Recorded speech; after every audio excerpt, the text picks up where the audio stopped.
founding of the state in May 15, 1948, came right when I was going to college. We felt we have to do something. I was a chemistry major. I did 4 years of chemistry in Yeshiva and 1 year in postgraduate work in Brooklyn Polytech. And I had the idea that maybe science students can do something more. So I picked up the phone and I called up the Jewish agency. As I don't know who answered. I said, we want to do something of the nature of research or whatever we can do. In the middle of my talk, he stops me. He says, shut up and come over here immediately.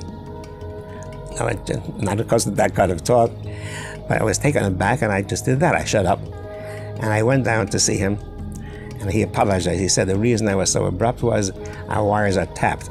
It's none of the FBI's business what we're doing. I began to understand the nature of the project. Israel had some guns, but they had no munitions. And they wanted to be able to manufacture bullets. So our mission was to develop a bullet from the material available to the Jews in Israel and to be able to get them back to them on time. At one point, there was an alarm, and we all scrambled, took all our papers and chemicals, put them away, and a whole set of other papers and chemicals. I looked about this whole thing very strange. Turns out the FBI was coming, and our excuse was we're doing research on fertilizers. So they came, and they left, and of course they winked. They knew what it was all about, and we knew what it was all about. We weren't going to say anything. As soon as they left, everything went reverse. All the stuff about fertilizer went into the drawers, and the stuff we're working on came out.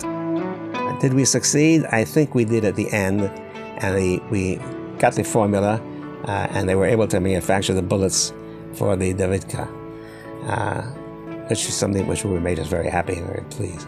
It's one of the things that I got as one of the highlights of my life, because I was able to meet people whom I really respected because of their knowledge, and realize that everything else is secondary to the real work that was being done.